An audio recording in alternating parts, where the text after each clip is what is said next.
每次去茶樓都一定要點嘅豉汁排骨蒸陳村粉，啲肉汁滲晒落啲陳村粉度，實在太好味啦！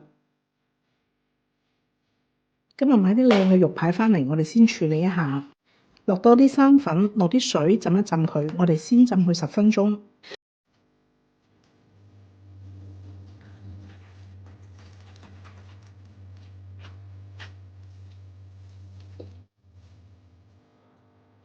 呢個時候我哋先準備個豉汁，準備多啲豆豉，先剁碎佢。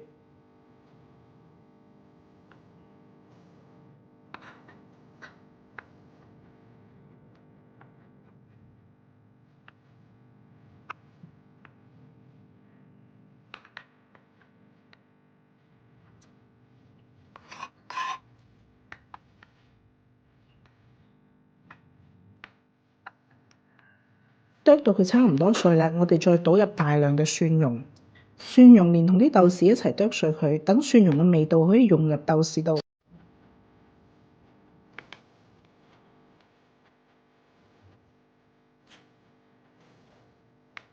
OK， 剁到差唔多啦，我哋就揾個兜仔裝起佢。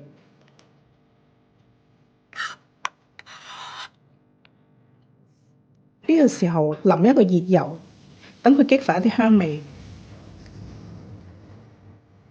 趁油熱嘅時候，我哋調味啦，鹽、味精、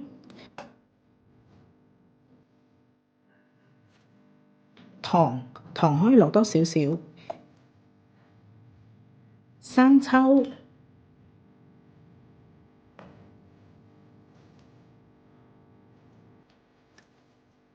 蠔油，撩勻佢備用。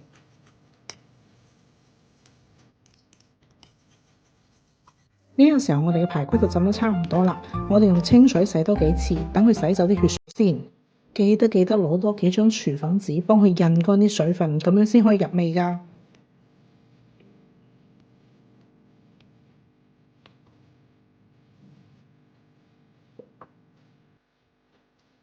印乾啲水分啦，咁我哋將頭先嘅豉汁倒埋落去，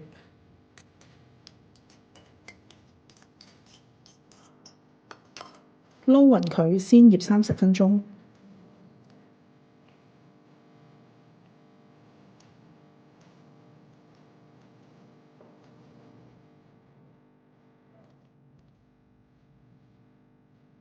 倒落個蒸盤度，盡量鋪平，唔好搭埋一齊。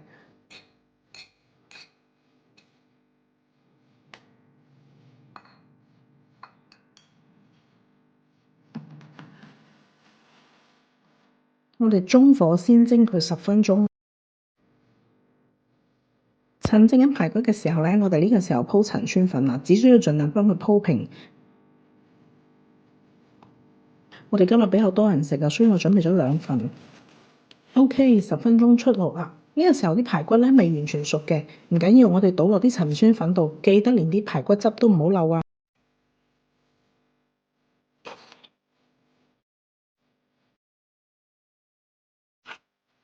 一樣係盡量鋪平。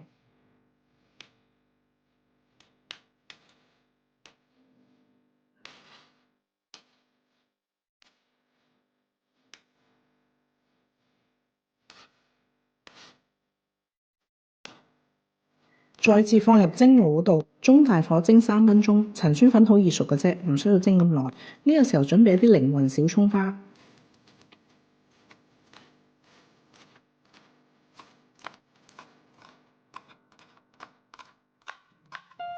OK， 出爐啦，全屋都香噴噴。陳村粉夾住呢個豉汁排骨嘅味道，一啖排骨一啖粉，你話幾咁滿足呢？全家人都讚不絕口。呢個最經典最家常嘅味道分享俾大家，希望你哋鍾意啊！記得幫我點讚、訂閱、share 俾朋友。